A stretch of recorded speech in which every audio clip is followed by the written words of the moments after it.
Welcome to This Week in Real Estate with Jonathan Harmon and Bryan Nale, your local experts on all things real estate in Middle Tennessee. Listen in as they discuss the current state of the market, the latest trends, and have a little fun while doing it. We do want to say the opinions voiced on this podcast are for general information only and not intended to provide specific advice or recommendations for any individuals.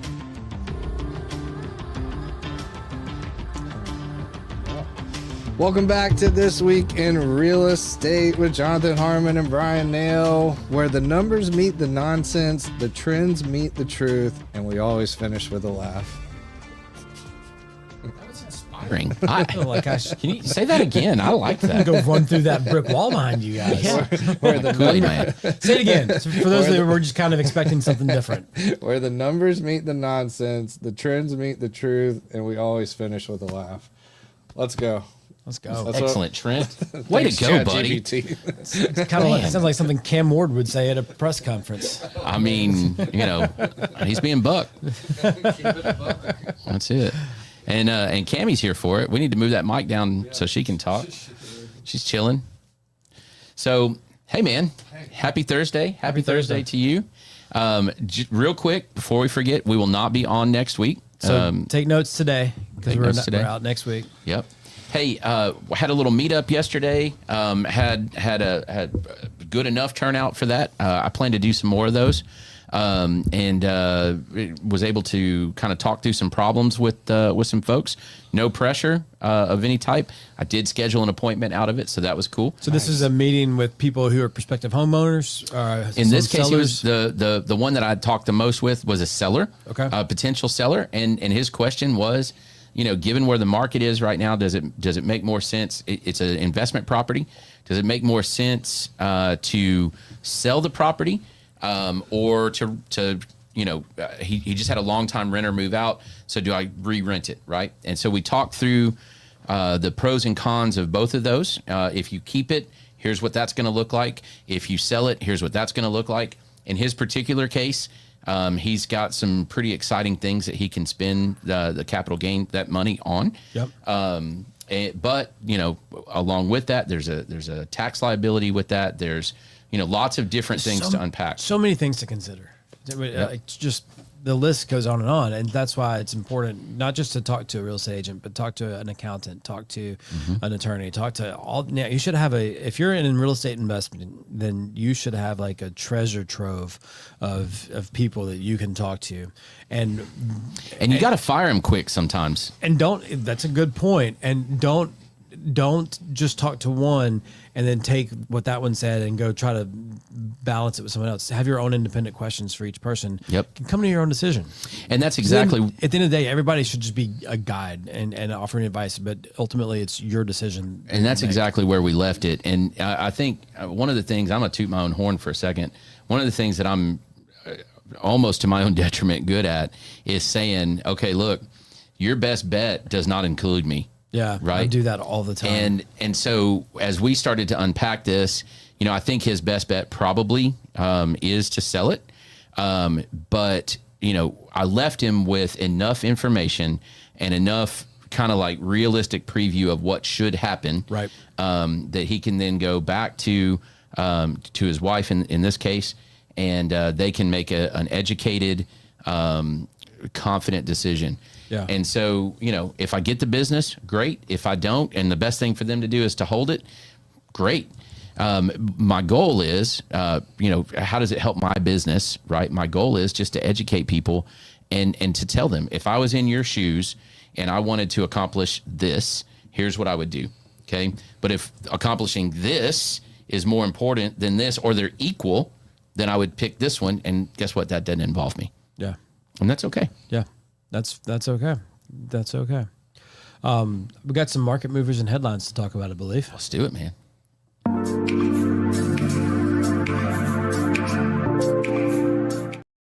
Part two. So one of the big questions I'm getting this week is, hey, I'm supposed to close on my mortgage next week. Does the government shutdown hurt me? Ooh, good Am I going question. to be able to I don't know the close? answer to this. And so the good news is with your VAs and FHAs and fannies, most of your lenders are delegated underwriters, which means we underwrite our own files and then we ship them off, right? So for most of your loan programs, there's not going to be any challenge in getting from your underwriting to the closing table. Some things to watch out for are USDA. They do their own underwrite. So with USDA, if you've got rural development, you want to make sure that you're on top of that the things are getting turned in on time and quickly, because they do underwrite the loan. That's a separate underwrite, and so USDA is going to be one of the more challenged programs out there. Not saying it can't be done. They don't shut all the way down though, right? Exactly. But you're going to have fewer people coming into work. There's going to be some hurdles, and turn times are going to get really slowed down. So, and then the fundings could be delayed as well because of them just not funding endeavors. Yeah, less hands making it happen. So, so one other thing to watch, if this extends, I think the last time the government shut down, if I remember correctly, what kind of like led Congress to saying, all right, we got to hammer this out. We got to move forward. The country needs us to move forward, was that you started to have air traffic controllers and TSA people, and just, that's probably the most visible and the most noticed. But as people come into work and they realize, hey, I'm not going to get a paycheck, and I've got bills to pay this month. My kid needs to go to daycare. I've got put groceries on the table. I'm going to have to go pick up another job. I can't come to the airport today to help check security. That's when you start to see things come together. Anyway, long story, getting back to the point, if this thing extends, the longer it extends, the more people not working, the longer it will take for departments who are already slashed, like in Social Security and the IRS. They've already done a lot of job elimination this year in those departments. So they're already operating on long turn times for things like tax transcripts or payment plans for tax that are owed from back years, Social Security award letters. If somebody can't find the original copy and they can't get online to generate a copy of it, they have to go into an office.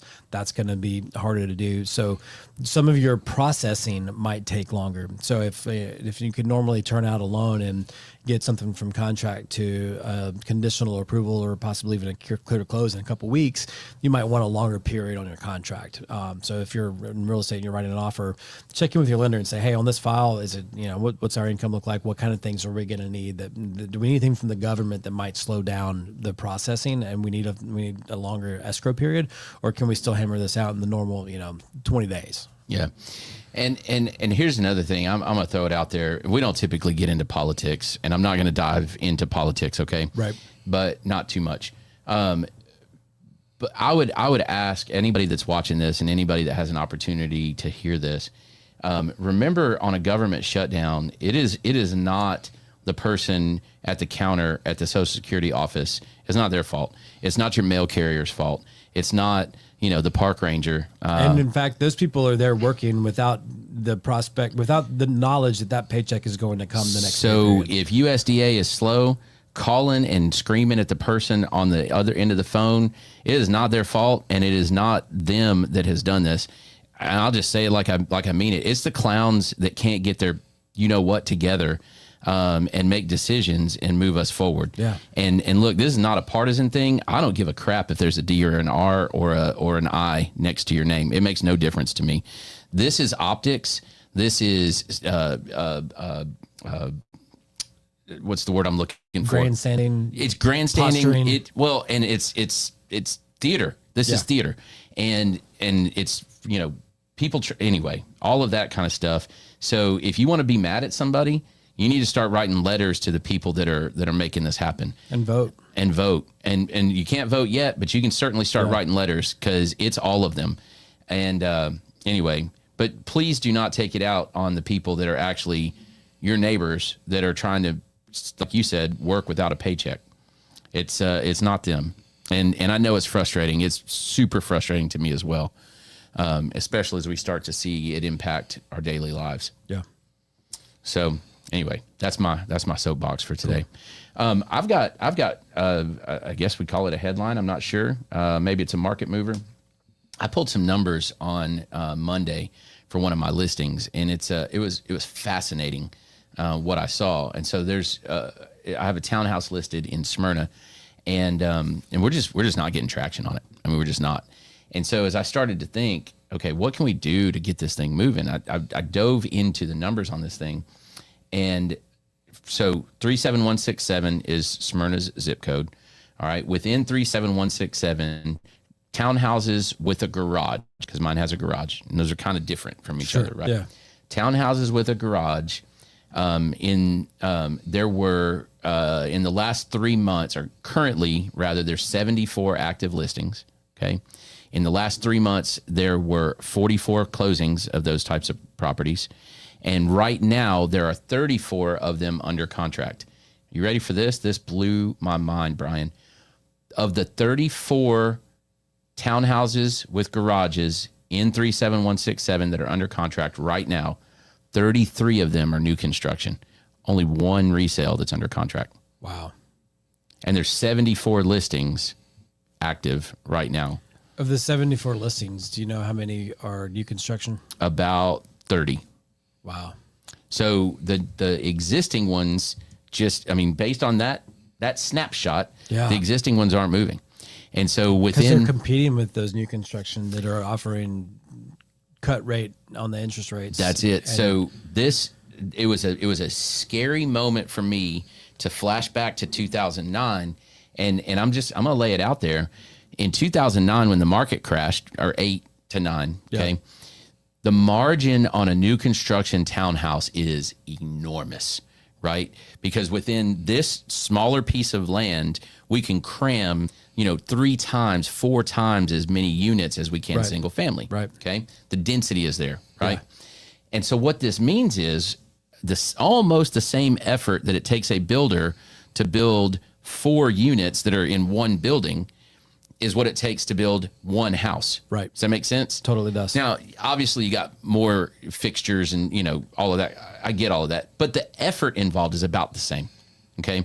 So my margin is tremendous on this, right? And what we see is that townhouses are the fastest to go up in price when the market is going that direction. They're also the fastest to come down in price. Okay. Because there's room in it. There's margin in there. Right. And so we're seeing prices get slashed like crazy on new townhomes. And we're seeing incentives on these things. I mean, unbelievable incentives. Yeah. Right. All of the appliance upgrades, flooring upgrades, a rate buy down that takes you 1.5 points less than what the market rate is. Wow. I mean, just crazy stuff because there's margin there. Yeah. And so what this means is if you own a townhome that you need to sell, you got to compete with that. That's tough. It's hard. That's tough. And that may mean that you really need to look hard at your options. Because if you bought a townhome in 2020 and since then you've had a kid or two and now you're busting at the seams and you want out of there and into, a 4-bedroom, 3-bath house, somewhere you need to figure out how do you get from A to B. How much equity do you have? You probably still have some, but you're going to have to compete hardcore with these other. Well, and check this out. That means lower price, being willing to throw in concessions for 2-1 buy downs, things like that. And you're not new. Yeah. So not only are you being undercut on price, but perceived condition. You're undercut on price, rate, and perceived condition. Yeah. It's brutal, man. That's tough. It's brutal. So if you're thinking about buying one, beware of the flip side of this story. Yeah. You could be the first people to ride the wave back up as values come up, and they do go up because they're still going to always be the cheapest option. Yeah. And so therefore, as people are able to get back in the market, when the rates do hit 5% or whatever, and people are like, okay, boom, Leroy Jenkins back into the market, right? That's going to be the first stuff that they buy because it's going to be the cheapest option, right? Yeah. Affordability. And it's typically abundant in inventory. There's a lot of them. Yeah. But man, they are always the first ones down. and they've crashed harder than everybody. And I use that term. I didn't mean to. We're not crashing. Okay. But they will feel more like that than a, 3-bed, 2-bath, single family house. Interesting. That's a little market mover for us there. Interesting. It was eye-opening to pull those numbers. I heard someone say this week, and that, and you can, I don't know if you have any insight into this report, and it would help if I remember what the source was, but the report was that and I think it was MTAR, but there were more houses sold than came on the market. And it was the first time that had happened in a while. I don't know if it was last month. Or, I would love to read that. That is not what I'm seeing. I'll try to find that and come back to the show and post that in the comments. There was something that I heard someone say. I know who said it, so I know I'll go and find this. But there were more. Maybe there were more that went under contract than there were listed. Maybe that's what it was. More pendings than that went under listings that went to pending than came on the market that particular time period. I'll find it. I'll put it in the comments. Okay. Yeah, I'd love to read that myself. Another fun one. Every month, we at the exit office, Richard Lewis spends quite a bit of time actually calculating what we call absorption rates for different price strata within the county. Within the county, and it was pretty fascinating this month. So this should not be a surprise to anybody. If you don't know what an absorption rate is, I'll give you a real quick definition. It basically means that at the current rate that homes are selling, not rates like interest rate, but the pace at which they're selling, if that pace continues, okay, then how many months, and no new houses enter the market, how many months would it take for those houses that are currently listed to sell, right? And so the smaller the absorption rate is, then the faster those homes are selling, right? And the more need there is for those homes, okay? So historically, a 7-month supply, a 7 on the absorption rate, means that it's 7 months if everything keeps the same. And that is typically what we consider an even market. We've talked about this many, many times. Anything below 7 is going to be a seller's market, and anything above a 7 is a buyer's market. What we're seeing now, that absorption rate is, let's say somewhere between 3 and 4, right? But it feels absolutely 100% like a buyer's market. Right. And, in say 21, when we hit the fastest pace ever, that absorption rate would be in days rather than months. Right. So we might have a 10-day absorption rate or something like that, and that's a seller's market, and that's where we saw all those prices just spike. Multiple offers. We saw a pricing ratio where homes were selling at 102% of their list price. Now, just for comparison, our pricing ratio, I looked at this as well, 97.8 when we take the aggregate of Rutherford County. So that means in general, people are negotiating down to 97.8% of what the list price is, whatever that list price happens to be. Okay. That doesn't take into account incentives, by the way. I was going to ask if that takes into account any seller paid closing costs. It does not. Concessions. Purely price. Which is crazy because we know that there's incentives also. Yes. So that real number is probably more like 95, somewhere around there. Yeah. Which, that is what leads to an overall market suppression of price, right? Reduction in price. We're seeing it. It's happening. But the absorption rate for the 200 to say 350,000 price range was at 1, or starts with a 1. So 1 to 1.6 on those. So less than 2 months worth of inventory. But then as soon as you get to that 650 mark, it spikes to 4, even 5, to where your highest end homes in Rutherford County are over 8. Okay. And so the aggregate for all price strata in Rutherford County right now is at 3.7, and that number keeps ticking up just a little bit, maybe a 0.1 per, 0.1 each time. So we're at 3.7 right now, and it's interesting. It's interesting to see. I feel like we are experiencing the soft landing. So something you said, and it kind of occurred to me. We've been talking about how a 7-month inventory. We didn't need to get to a 7-month inventory to feel like we were in a buyer's market in 2025. If historical data would say a 7-month inventory is when it flips over to a buyer's market, we called this 2 years ago that it would not feel that way, and that's because we had that absorption rate in the days rather than the months for an extended period of time. Correct. It wasn't just like a month or two in the hot summer. No, it was several years, It was a couple 3 years years with that kind of rate. My curiosity now goes to, what does it look like for it to get back to a seller's market? If that absorption rate goes if it goes from 4 months of supply to 2 months of supply, is it going to start to go back to a seller's market? Is it going to stay even? What does it take to move this to a seller's market? Here's my best answer for that. And this is just this is Jonathan, doing this number. I don't know that we will ever have an even market again. You think it'll always go buyer, seller, one or buyer, the other? seller, Yeah. one or the other. And think about this for a second, okay? We've not ever been as polarized in on anything. On anything. Yeah. And so the polarization now, I think I say never, okay? I don't necessarily mean that. I think we'll see strong seller, weak seller, kind of that. Yeah. But I think that our media cycle is such that when they decide that the switch is going to flip, then the switch will just flip. It'll just flip. I don't know that we'll sit at an even market. I feel like, I don't know. Little devil's advocate, I feel like we were at an even market for a good period of time there, and in an even market where sellers were getting their sales price, but they were giving up some concessions. Or they were not giving up concessions, but giving up a little bit on the purchase price. But it's flipped, I'd say, in the last maybe 3 months to where it's more of which is interesting because that encompasses the summer. But I think an even market is going to be one where you get a little bit of concession or a little bit of price negotiation.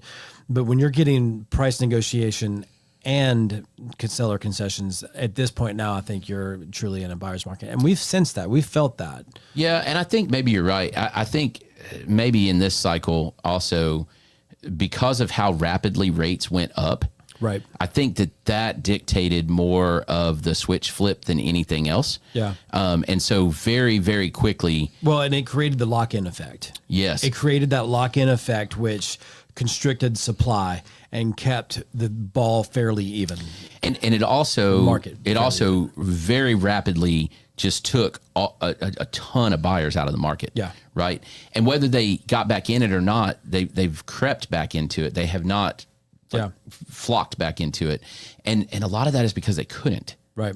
And then the same thing on the seller side. But I think we took buyers and sellers out at the same quantity at the same time, right? To where it just made the market just constrict. Constricted, and everything was even. And what we've seen but that's why prices didn't drop right away. Exactly. And we've seen buyers, we're not talking about first time home buyers necessarily. We're talking about buyers who said, maybe I can afford it. I can make this work. On paper, the debt to income ratio works. But do I want to? But I don't want to do that. I would rather stay put where I am and have my kids bunk up and share a bedroom, or build an addition, or who knows what. And so they've decided to stay put, and now they're some of those are creeping back in, saying, "Okay, enough's enough." It was cool to have my 6-year-old and 3-year-old sharing a bedroom, but now that they're 12 and 9, it's very different. It ain't working. Yeah, for sure. Good stuff. Yeah. What's next? This is real. This is real. Let's do this. Boy. This is a good one. The highlight of it.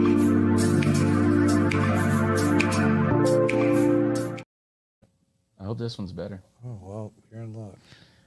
Yep. That's better. So is this attic from the Never Ending Story? There's a person on the ceiling. Yeah, that was. Whoa. Yep. This is a doozy. Is that a light fixture, or is it just a person glued to the ceiling? We'll never know. So, all right, Brian, what is the pop quiz? What is the number one, without any doubt in Star Wars. your mind, no. What is the number one improvement, quote unquote, that you can make when you're preparing your home for sale that you get the most bang for your buck out of? Decluttering. Bing, bing, bing, bing, bing. That's it. This person did not get the memo. It's not taking people off the ceiling. Oh my gosh. I mean, I don't typically have to give that advice, but Look through the door on the right. Is there a witch standing outside of that room? I think it's a really large dog. I can see that too, but it almost looks like a hat. Yeah. And like I dark think that's an sunglasses, umbrella dark behind eyes. the dog. That is a massive dog. Yeah. I mean, that's the fifth window pane up. That where those eyes are. That's be a dog. That is a it's a witch. ghoul. I think it's this is a haunted establishment with a. It's part of the upside down. Yeah. This is Stranger Things for sure. Yeah. I mean, for sure. you know, they're confident. Here's the thing. This could be a really cool room for someone. Look at the paneling that's been done on it. Yeah. You know, the built-ins are awesome. Remember the show from the early '90s with the dinosaur family that would walk around and talk and everything, and the end of the season or the end of the series was with the asteroid hitting the Earth. Yeah. It's a terrible ending to a show. Yeah. Not the mama. But look at not the mama. The bottom left of this picture looks like a little dinosaur with some clothes on, like not the mama. Yeah, baby. you're right. Yeah. All right. So my advice always is the same. Okay. I would modify my advice in this one. Okay. When we talk decluttering, this is what I tell people. I want you to go through your house and I want you to pack up half of your stuff. Okay. And I usually say this, and I would give myself the same advice because it really doesn't matter who you are. You need to pack up half of your stuff. Okay. And after you're done packing up half your stuff, I want you to go back to your house and pack up half of what's left. That's what I tell people. Yeah. In this case, I would say, and then after you're done with that second half, you need to go back to your house and pack up half of what's left again. You'd add a third step to the yeah. There's just so much fun stuff. And this is a cool room, y'all. Like, if you can look past everything, this is a really cool room. All those built, like literally, like that's a library. But Look, you the can't see paneling it. on the other side. Yeah, like, it's gorgeous. Yeah. But you can't see it. I wonder what the rest of this. All I see is the Trent, person. you've found a good picture when it leaves us wanting to see the rest of the pictures. Right. From I the really do. Yeah, I really want to see the Past rest. person. The person on the ceiling in a bathing suit is just amazing. Oh, okay. Moving on. What do we got? Pro tip. Pro tip.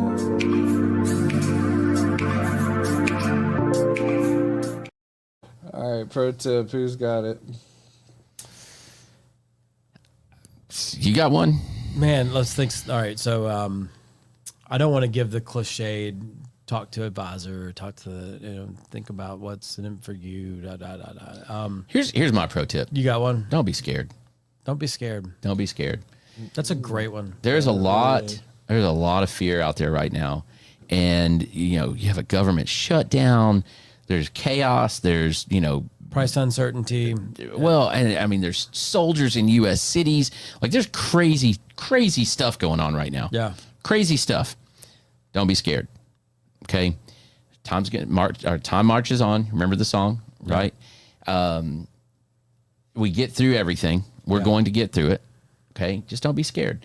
And here's the thing. Like everything that I want to say has a swear word in it. So anyway, don't let the you-know-whats get you down. Yeah. Right? That's an old phrase from the 70s. Okay? Yeah. And you're going to be fine. So do what's best for you and for your family. And obviously, along with that, talk to an advisor, talk to, to people that you know and trust. Talk to people that have your best interests at heart and not their own. Yeah. Right? Seek them out, figure out who they are, smell them a little bit, and make sure that they don't have desperation breath, But just the big thing, man, is just don't be scared. I remember what I was thinking pre-show, and a pro tip is, and this is slanted towards any industry pros who watch us. But hey, it applies to home buyers, home sellers as well. And that's it. Hey, we're in the fourth quarter now. If we're in a market that's got a lot of seasonality, we would expect things to slow down. We're coming off of what was a relatively slow summer as well. So now is not the time if you're in this industry to check out. Now is absolutely the time to pour into your strategies, pour into your business planning, pour into your database, pour into all of the things that you know you need to be doing right now, because guess what? It will warm back up. It will thaw out. The market will come back around. And boy, you don't want to find yourself in a position where you have to exit the business. If you've survived in this business for this long, or you've just come into the business, you want to ride this out. So when the wave comes, you're riding that wave all the way into the shore from when it first starts, and not jumping back in halfway through the ride. Yeah. And I would amend that with, I don't know that seasonality, it has been an extremely, like if you plotted it out like a roller coaster this year, it has been the most boring ride ever as far as the seasonality part of it. Yeah. And, that's not always the case. So the point in me saying that is, yes, there's some seasonality to it, but there's also not. Yeah. And not like it historically has been. So there's a really decent possibility that you can have a strong fourth quarter if you stay plugged in. I'm absolutely buying what you're selling there. Yeah. Real nice. Shiny penny.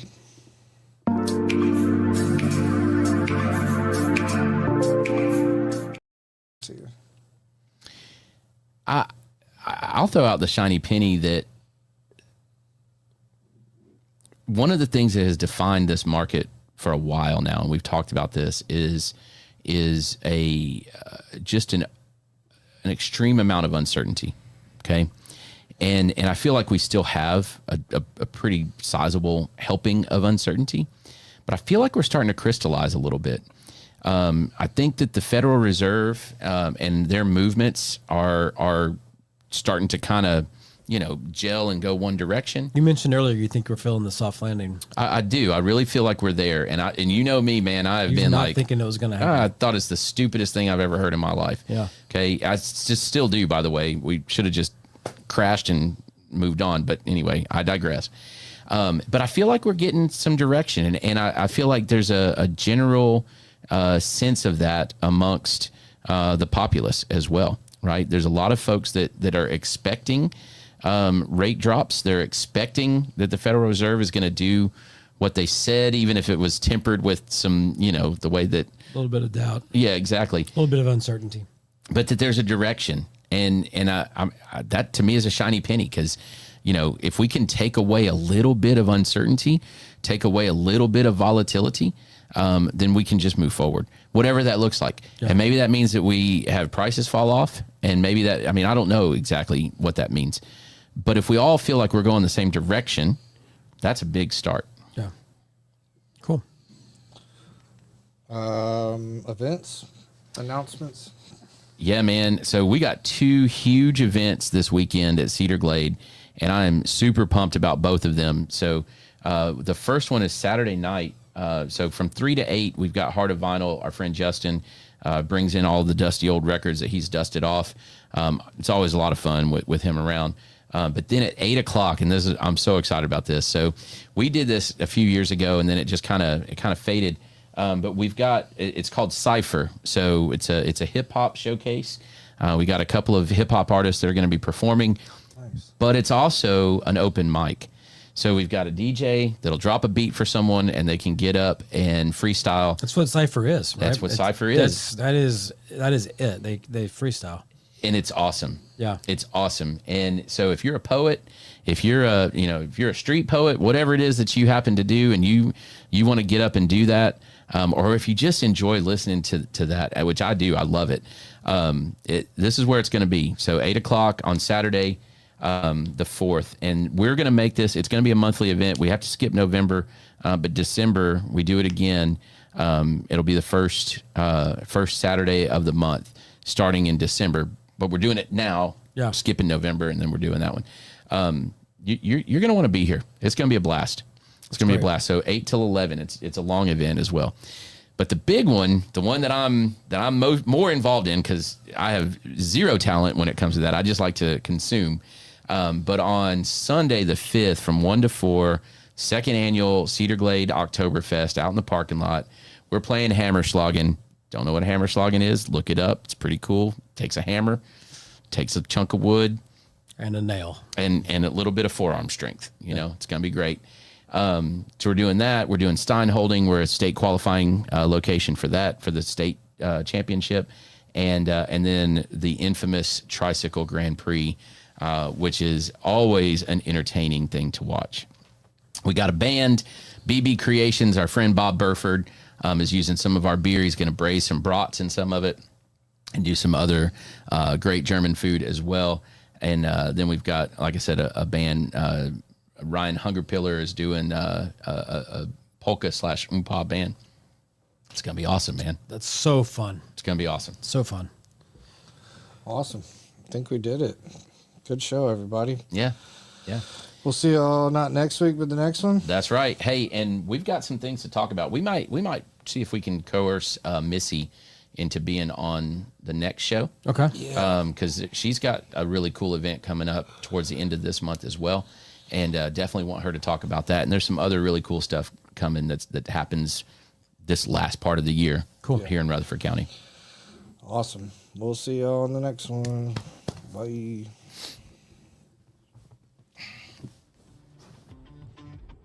Thank you for listening to another episode of This Week in Real Estate with Jonathan Harmon and Bryan Nale, your go-to resource for all things real estate in Middle Tennessee. Be sure to like, share, follow, subscribe, and leave us a 5-star review. We will see y'all on the next one. Now for the nitty-gritty. Primis Mortgage Company is a subsidiary of Primis Bank, a member FDIC. Primis Mortgage NMLS number 1894879, BK number 1042893, ML number 1894879. As always, all loans are subject to credit approval and product guidelines. Equal housing lender.